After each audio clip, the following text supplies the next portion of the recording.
سلام به همه دوستای عزیزم، امیدوارم حالتون خوب باشه. خوش اومدید به جلسه 24م دوره ورد و همینطور 84مین قسمت از دوره جامعه ICDL.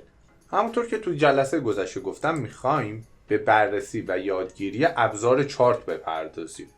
در توضیح اسمارت آرت متوجه شدیم که ما برای ارائه بهتر داده ها و آمارها میتونیم از نمودارها استفاده کنیم که خب نرم افزار ورد کلی نمودار مختلف داره که هر کدوم برای یه سبک خاص از داده هاست. پس به طور خلاصه ما میتونیم به کمک چارت ها یا همون نمودارها داده های آماری و عددی رو به شکل بهتری تجزیه و تحلیل کنیم و به مخاطب بفهمونیم. از اونجایی که چارت نکات زیادی داره اومدیم توی 2 پارت بررسیش کردیم. پس ادامه ویدیو رو اصلا از دست ندید که با قابلیت بسیار مهم و پرکاربردی این جلسه و جلسه بعدی قرار آشنا بشیم. اما قبل از هر چیزی من فرزین نظری هستم و این کانال اسمش آیتی منه. ما توی این کانال مهارت کار با کامپیوتر رو از مبتدی تا پیشرفته به صورت کاملا به روز و رایگان آموزش میدیم. پس اگر به یادگیری کامپیوتر علاقه دارید حتما کانال رو سابسکرایب کنید و با لایک ویدیوها و معرفی ما به دوستان اطرافیانتون ازمون حمایت کنید. دمتون گرم. بریم که شروع کنیم. خب برای دسترسی به این نمودارها ما باید وارد تب اینسرت بشیم و از گروه ایلستریشنز ابزار چارت رو انتخاب کنیم. زمانی که انتخابش میکنید یه دیالوگ باکس براتون باز میشه که از منوی سمت چپش به کلی نمودارهای مختلف دسترسی دارید که هر کدوم برای یه دسته‌بندی خاص از داده‌های عددیه. مثلا همین نمودار کالم یا ستونی، نمودار بار یا میله‌ای و این نمودار هیستوگرام برای مقایسه داده‌ها و آمار و ارقامه. نمودار لاین یا خطی با نمودار ایریا یا به اصطلاحی نمودار سطحی برای نمایش تغییرات یه عنصر توی یه زمینه خاص تو مرور زمانه. مثلا روند پیشرفت یا پسرفت یه شرکت تو میزان تولید محصول، مثلا از سال 2014 تا 2024. یا مثلا نمودار پای یا دایره‌ای برای نمایش قسمت‌های مختلف از یه مجموعه است، یا به عبارتی برای نشون دادن جزءهای مختلف از یه کله. نمودار XY برای رسم یه سری توابع ریاضی کاربرد داره. نمونه هاشم که این بالا میتونید ببینید. نمودار باکس اند ویسکر برای توصیف پراکندگی داده ها به کار میره. یا مثلا نمودار تری مپ یا نمودار نقشه درختی برای نمایش داده هاییه که یه حالت سلسله مراتبی دارن. مثلا پرفروشترین تا کم فروشترین محصولات یه شرکت رو میشه با این نمودار نشون داد. یا از طریق مپ ما به نقشه کره زمین دسترسی داریم و میتونیم داده های آماری چند تا کشور مختلف رو روی نقشه نشون بدیم و با همدیگه مقایسه شون کنیم. یا کومبو که ترکیبی از نمودارهای مختلفه، میتونید چند تا نمودار مختلف ترکیب کنید. پس میبینید ورد برای هر کاری یه نمودار مخصوص به خودش رو داره. برای اینکه بتونیم با همه قابلیت‌ها و امکانات چارت آشنا بشیم میام یکی از این نمودارها رو به صورت پروژه محور میریم جلو.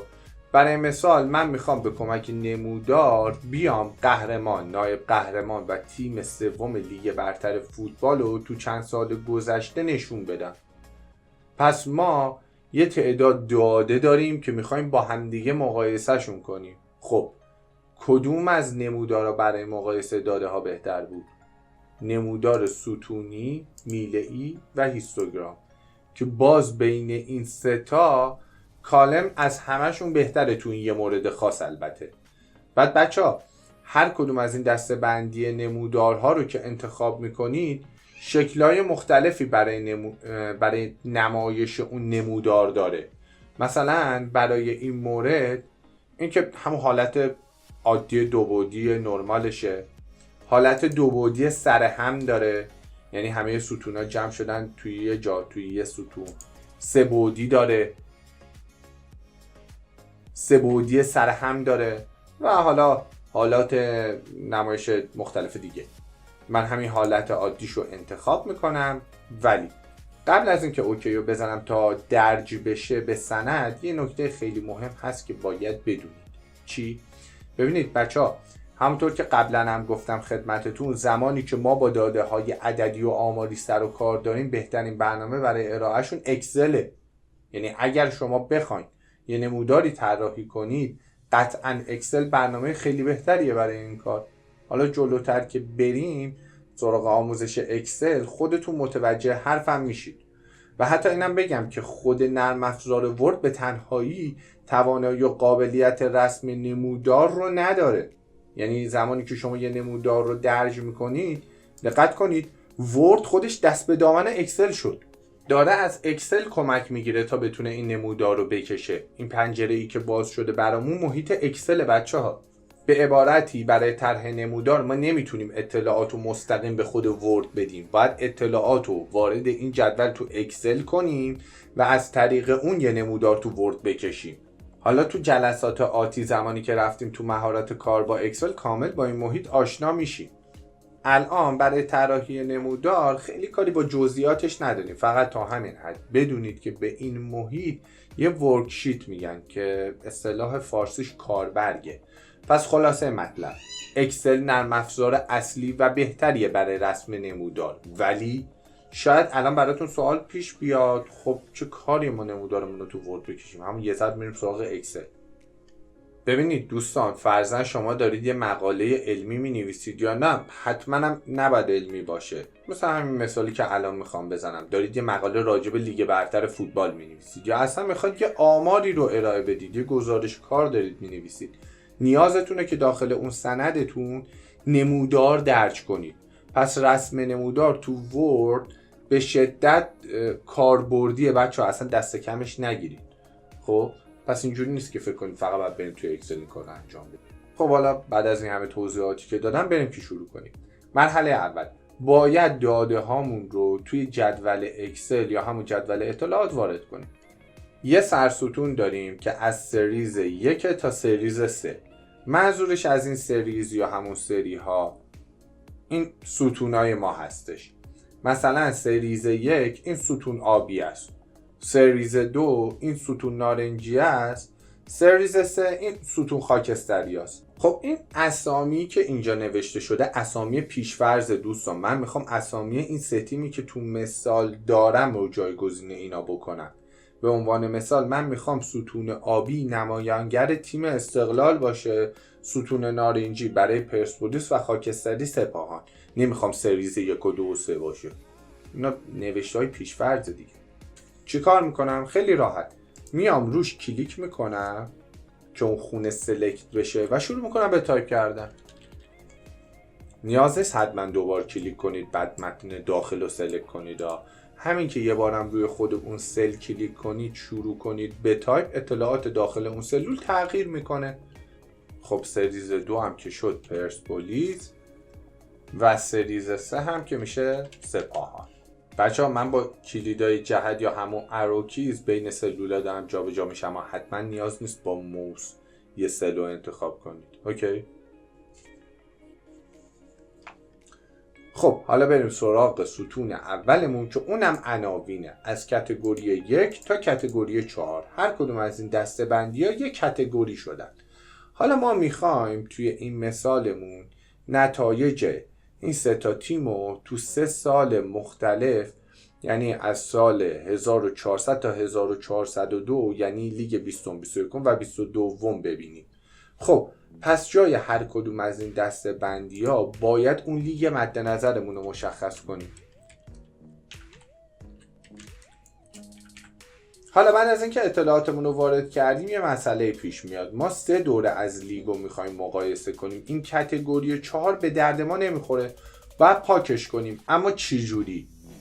احتمالا پیش خودتون بگین از این سلول تا این سلول که کتگوری 4 انتخاب میکنم با درگ کردن، بعد دلیت رو روی کیبورد میزنم. بچه‌ها اوکیه، اطلاعاتش پاک شد ولی جای خالیش باقی موند.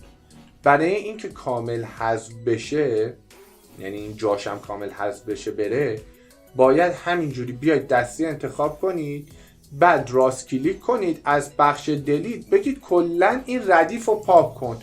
یا یه راه ساده تر، ما اینجا الان ردیفمون 4 تا سلول بود با درگ سلکتشون کردیم. اگر 1000 تا سلول باشه چی؟ ما تو جلسه ای که داشتیم جدولا رو کار میکردیم دیدیم که اگر موسمون رو ببریم بالای یه ستون یا کنار یه سطح، شکل کرسر موسمون عوض میشه. اینجا هم دقیقا به همون صورته و اگر کلیک بکنیم کل اون ستون یا کل اون سطح رو انتخاب میکنه. اینجا هم به همون صورت. حالا راست کلیک میکنم دلیت رو انتخاب میکنم. نگاه کنید کامل جاش هم پاک شده از روی نمودار. این از نکته اول. نکته دوم، اگر ما بخوایم یه تیم دیگه هم اضافه کنیم، برای مثال فرض کنید میخوام امتیازهای تراکتور هم توی این صفحه ببینم، چیکار باید بکنیم؟ میاین تو سرستون کنار سپاهان این سلول خالیه رو انتخاب میکنید، مینویسید تراکتور، ایناهاش میبینید اینجاست اضافه شده. حالا اگر مقدار بدیم بهش میتونید ستوناش هم ببینید. کار ساده ای بود در همینه.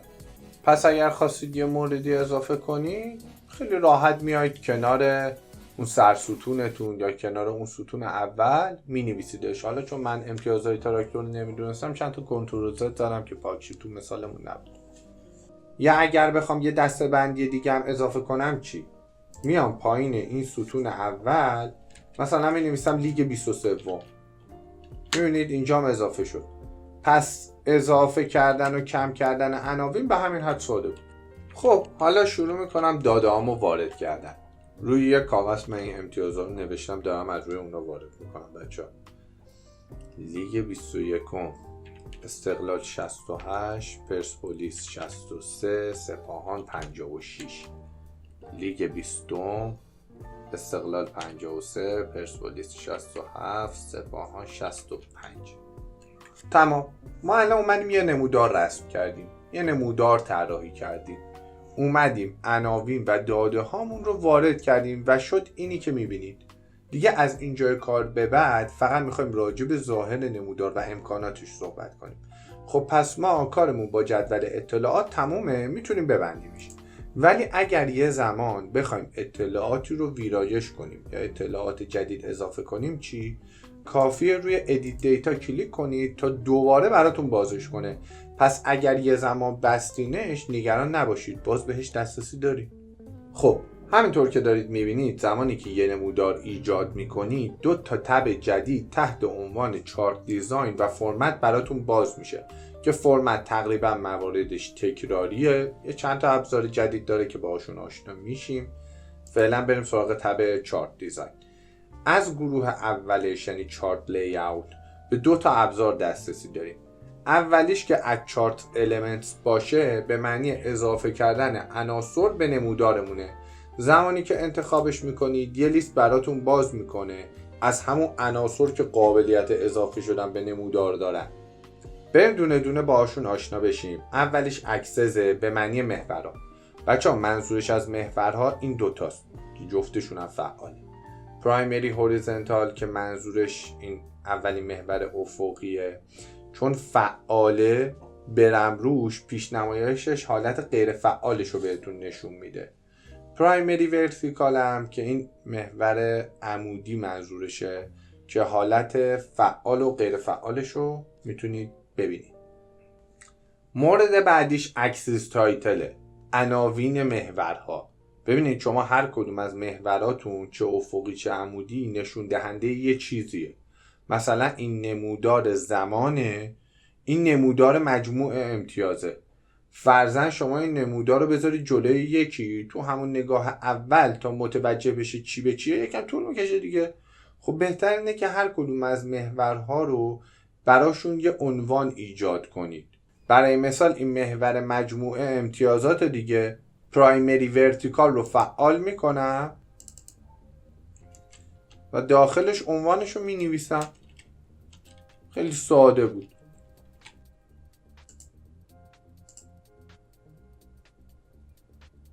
بریم سراغ مورد بعدی یعنی چارت تایتل، عنوان جدول که خب به صورت پیش‌فرض هم فعاله.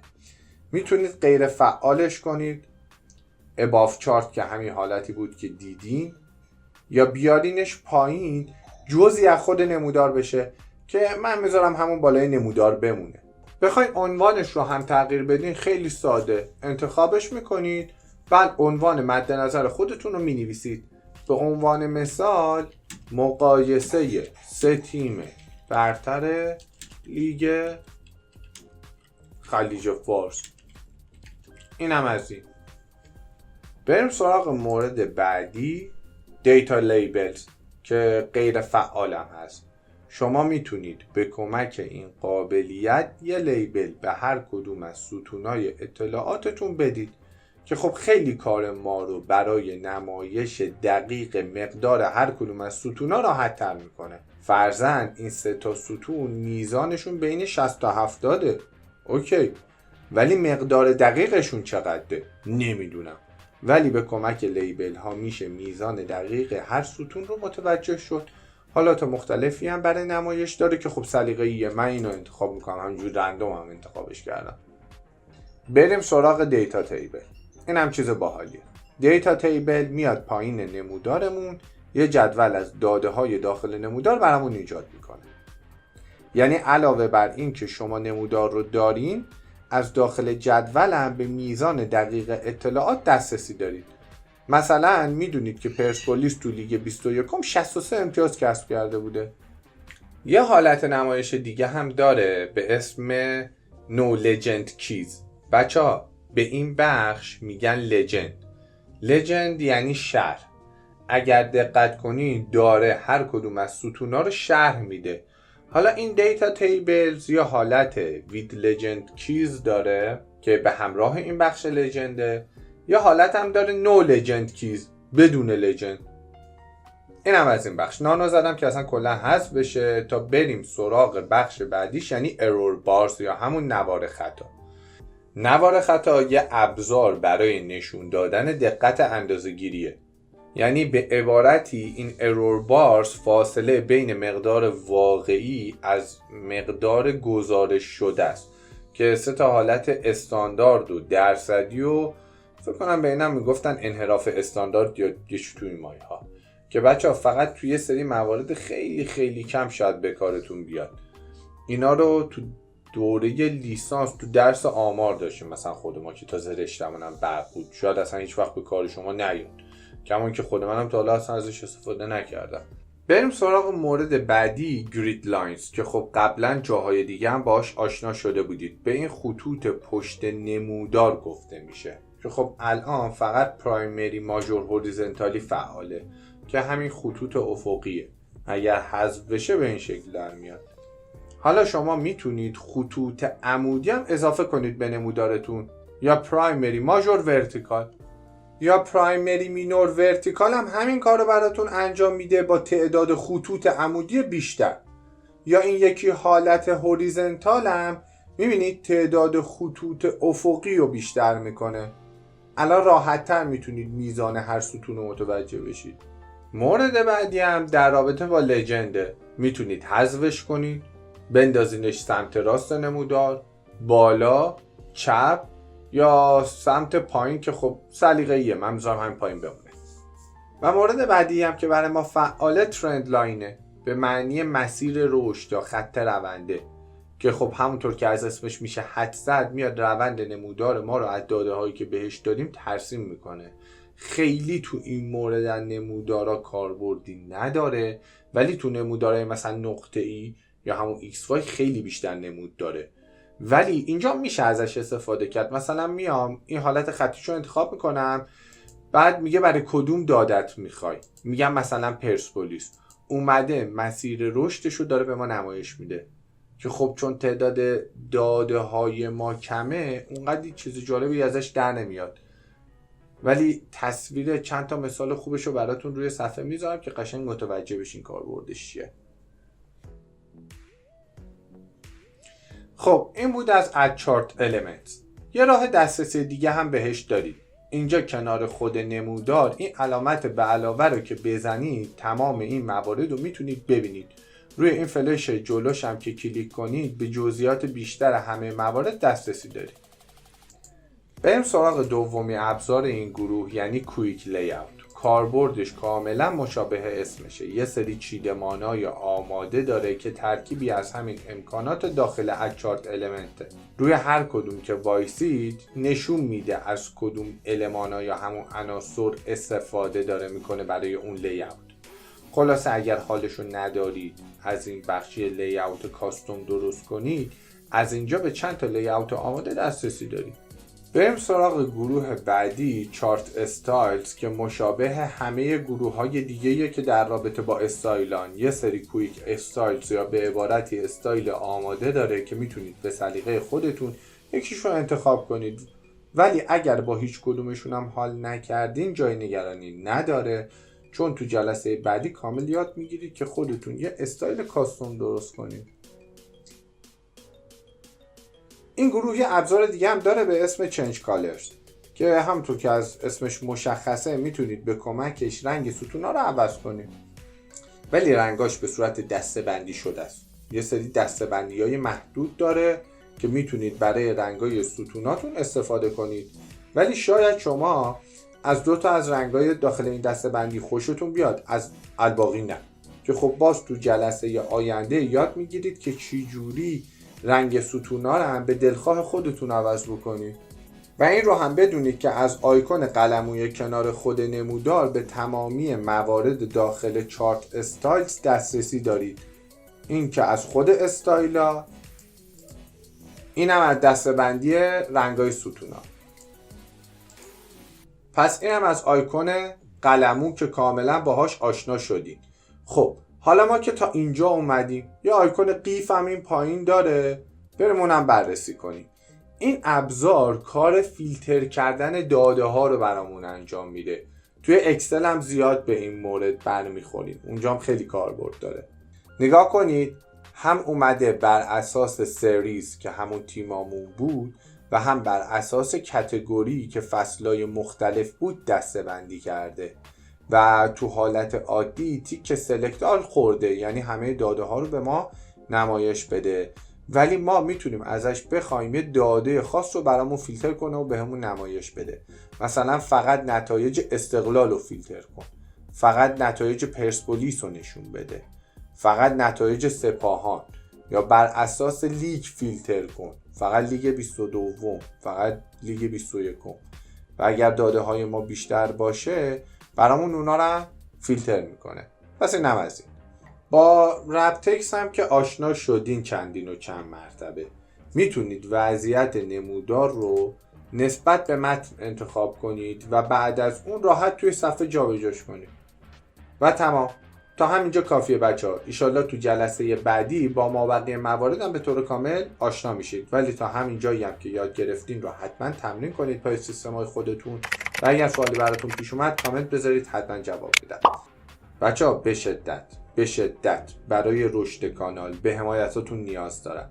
پس اگر تا الان عضو کانال نشدین حتما سابسکرایب کنید و زنگوله نوتیفیکیشن هم فعال کنید که به محض آپلود ویدیوی جدید سریعا متوجه بشید و این ویدیو رو هم لایک کنید و ما رو به دوستان اطرافیانتون معرفی کنید. دمتون گرم. مرسی که منو تا انتهای این ویدیو همراهی کردین. خسته نباشید و تا جلسه بعدی فعلا خدا نگهدار.